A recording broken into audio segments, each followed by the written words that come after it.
Alright, so we're back to this handle. A while back, when I put this back on, we discovered this wire inside came off and the tilt and trim wouldn't work. So now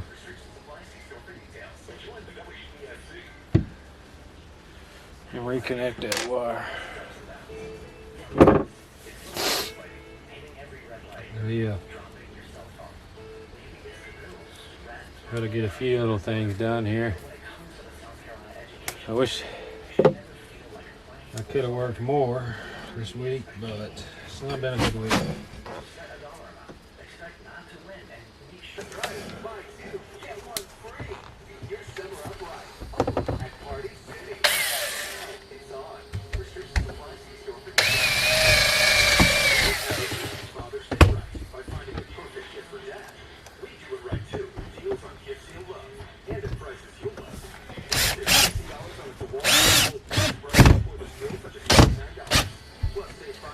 Well, shit. I wonder what that must have hit the backing plate. Yes, oh, shoot. That's stripped out. That's for something.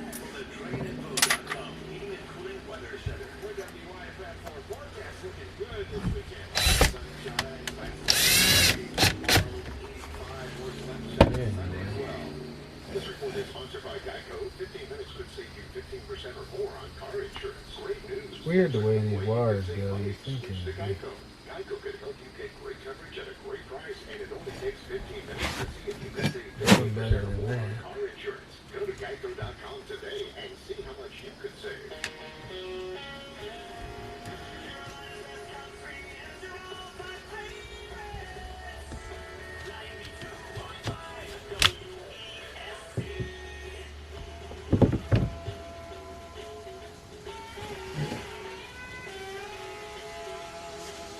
I found it.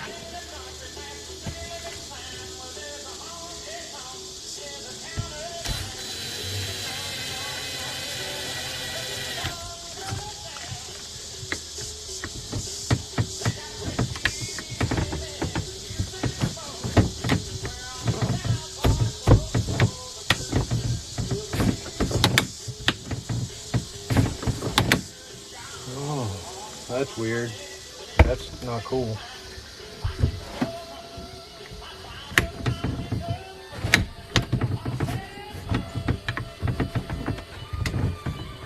That's not cool because what it is, it's very difficult to push that. Look at that.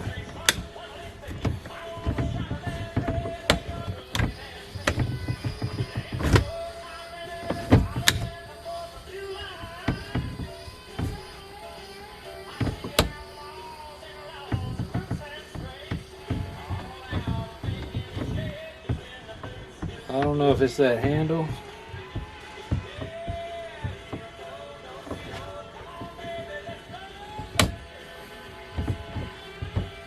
I'm gonna have to check. That shouldn't be that difficult, and that's the problem with OMCs. If it ain't adjusted just right, that's what tears them up. So we'll have to. I didn't film it when I did it, but after I installed this carburetor and was trying to see if this thing would turn over, I was having an issue with the throttle, and it turns out, let me pull this apart and I'll show you.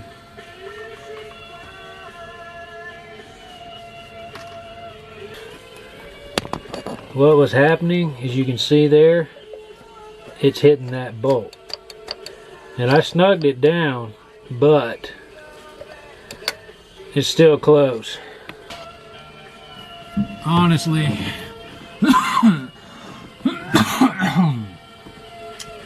the last thing you ever want on anything, race car, boat, whatever, you don't want the throttle sticking on anything. So it could get stuck. Yeah, pretty far open. We definitely don't want that to ever happen. So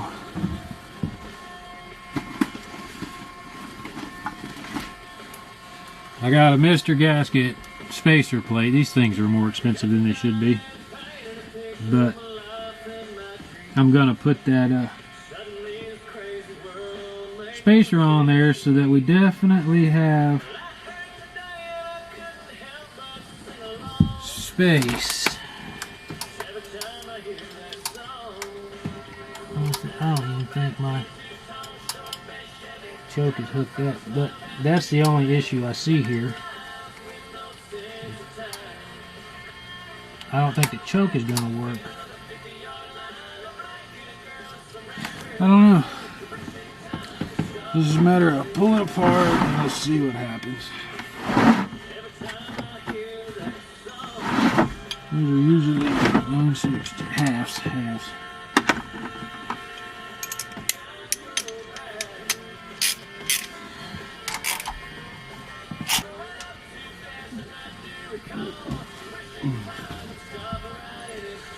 Yeah, I really wish I could have got more work done this week up here, but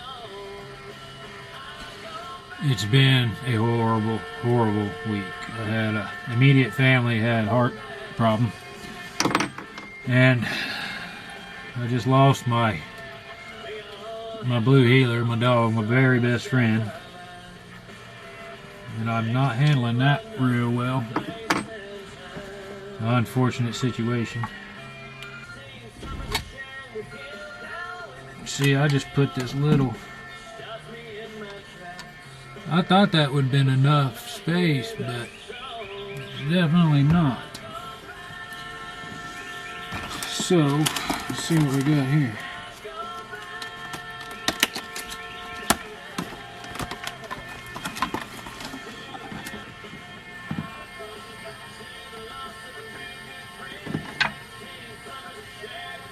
So yeah, those back studs have to be changed.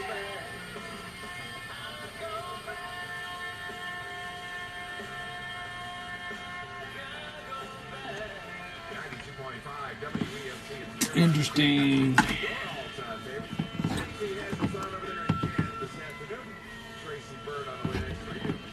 Oh, so what we'll have to do is double knot them. The thing about a boat, man, even if you think you got room, you ain't got room.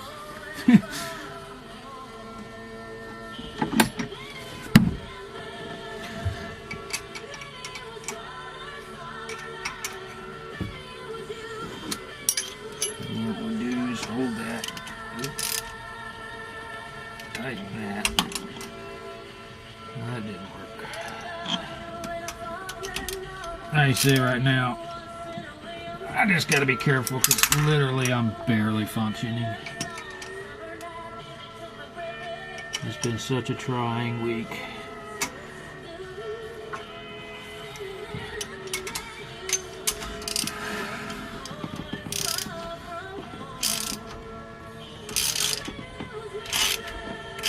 Yeah, if I remember right, the old spacer I used was just one big solid hole. But honestly, the reason I have that, oh damn, that is what you never ever want to do. Whoa, see, like I said, I almost probably shouldn't be doing this because my brain is just not in it.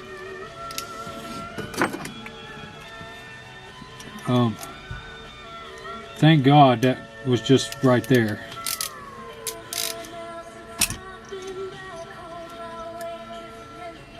Losing a bolt in the intake could be catastrophic.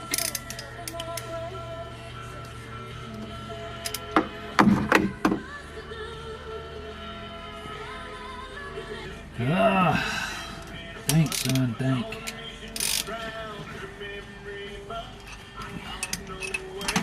I'll just use this instead. Doing this is bringing up nightmares of getting all them studs for the manifolds off. But I mean, Like I said, that's the problem. The reason I have that gasket is because they literally were like 50 bucks, $45 for a stupid spacer. I mean, there's no reason for that. And it was the same thing with the studs. I had all these studs. I was like, oh, I'll just get some new studs. That way they're safe. Same thing, like $60, $50 for studs. I'm like, it's just ridiculous. You can buy a regular bolt for $1.29. But I don't know.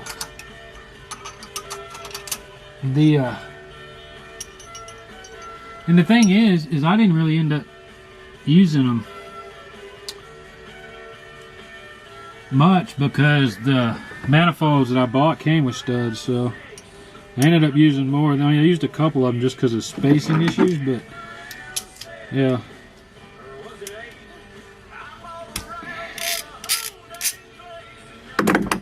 The same thing with the studs on the flywheel or pulley, I don't remember. Like I said, right now my brain is not working all that well. I don't pull them all out. I'm not sure if they're the same thing or not. We'll pull them all out. We'll pull them all out over here so we don't drop them in the dang intake again like an idiot.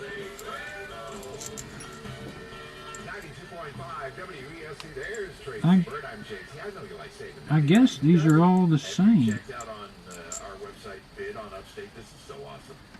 Yeah, I guess. Oh, yeah. If he's putting an Edelbrock. Oh man, see. I should have probably never started this. Not the way I am right now. I didn't. Honestly, didn't sleep last night. Actually, I haven't slept really in about a week. And that takes its toll on you, that's for sure. Like I said, you always think you got room to work until you actually start working, and then it's not so much room to work. I looked at these, they seem to me, those are the same size. And that's how they go. So. Oh, look at the time. It's 1/2 past. Ultimate Dream Party time. Enter at ultimatedreamparty.com and you can win the ultimate party package. Ultimatedreamparty.com. No purchase necessary. The course of the United States AT&T Congress. Successful video ID virtual. Details visit www.ultimatedreamparty.com for further. This side is shaped differently, so you know to get the gasket right.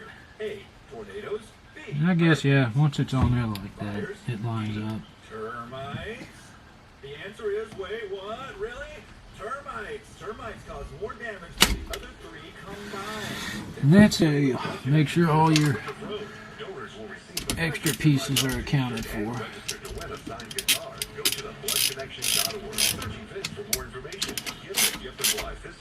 Saturday, band together with WESC and the Blood Connection. Log on to thebloodconnection.org for more info. Meinecke's got a hot deal, $199 value. I don't want to bend nothing, but yeah, like I said, the problem is that choke no longer works. So yeah, this is your shift mechanism here, and what I do is this bottom lever is the one that actually goes to your out drive, stern drive, whatever you call it. So this is the cable coming from the shift handle. You pull the bottom one off, I want to see if it's easy. So we'll go check that and watch how that works. That's forward. That's rewind. And that's working smoothly. So what we do now is hook the bottom back up.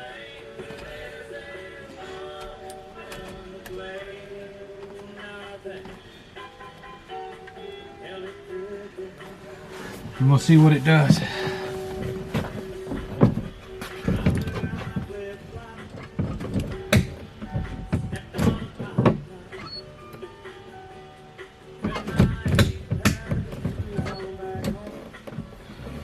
See now, I don't know what was up, just sitting or what was going on, but the whole thing is working smoothly again.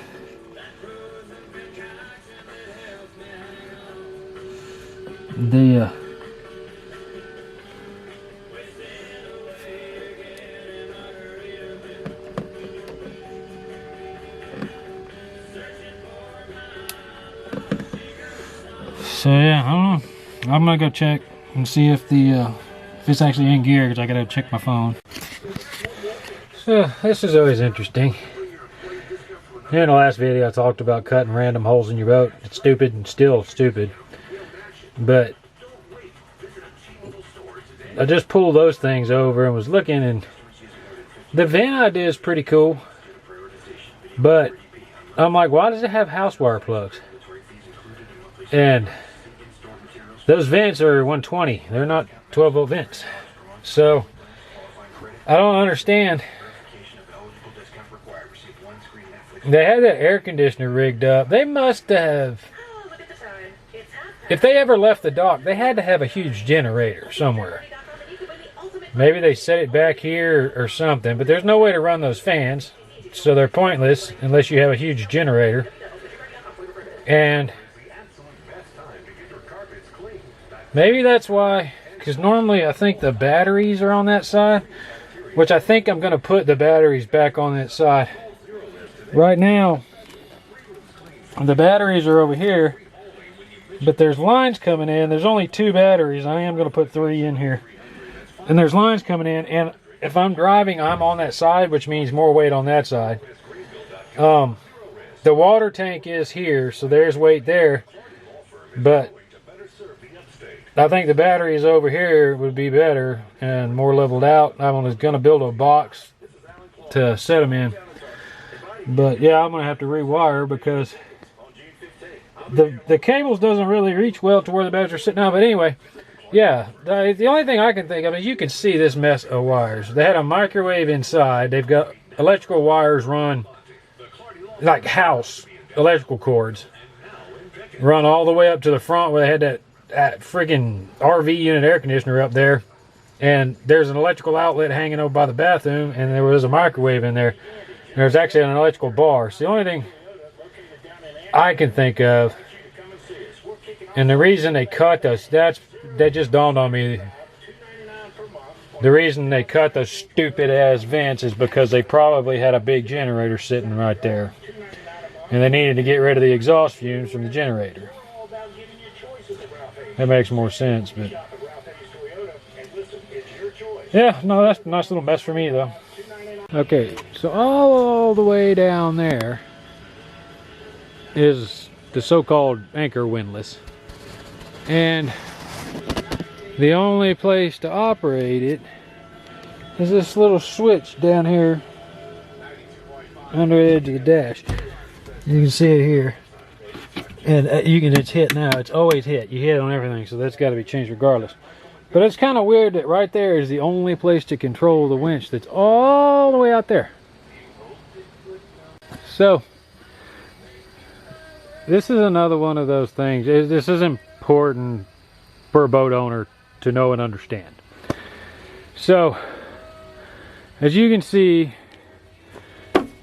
the windlass winch is up here on the front. And like I said, the control is way off in the cockpit. There's no control here. And what I figured out, the way that particular one works is when you hit the power, it actually screws in and then engages to pull it in. But to go out, it literally just releases and free spools. So I can see how you can work around that. There's my hose pipe. I got to figure out a cover for that, and then on the inside it actually is no drain for it, so we got to do that. But what I was saying, an important thing for a boater to understand, what this person did was they had the anchor line here coming down here through this roller, right? And I guess what they did was just let the anchor out and leave it. And that's what caused this, which I still have to repair. Now you can see this whole thing will move a little bit. And what you will also notice is that there's absolutely no cleat up on the bow. So what they were doing and what caused that is running that line out and leaving it through this roller overnight and anchoring like that. Doing that will break off that bowsprit. I'm telling you right now, it will damage it, destroy it, cause major problems. If you do not know what a snubber is, look it up, understand it. You run this line out, you run it through your roller, your anchor's out. Somewhere out in here, you're going to connect a snubber line. It's a line, somewhere, especially if you have chain, it's really easy. But it's a line that's going to run from here up to a cleat. That way it's fastened to the cleat to the line and takes all the pressure off of your little bow pulpit, spirit, whatever you want to call it. But without running that snubber line, all the pressure of this boat being dragged around is literally just slowly breaking that off. That would ruin that windlass. It will ruin your roller. It's just not a good idea to do. Like I said, if you don't know what a snubber line is, look it up. It's very important. Whether it's a little boat like this or a sailboat or even yachts, they use them. It's a very important part of the process to protect your boat. So I've ordered a cleat that I have to put in. I'm trying to decide, since the hose pipe is here, I think I'm going to put it over here on the other side. But yeah, as you can see, there's no cleat anywhere. So I don't know if the cleat, I don't know what they did with it, but there should be a cleat up here. And there will be, because you cannot, oops, I just smacked into the trailer. You cannot run an anchor line straight out of a windlass through the roller. It's going to damage it, so don't do that.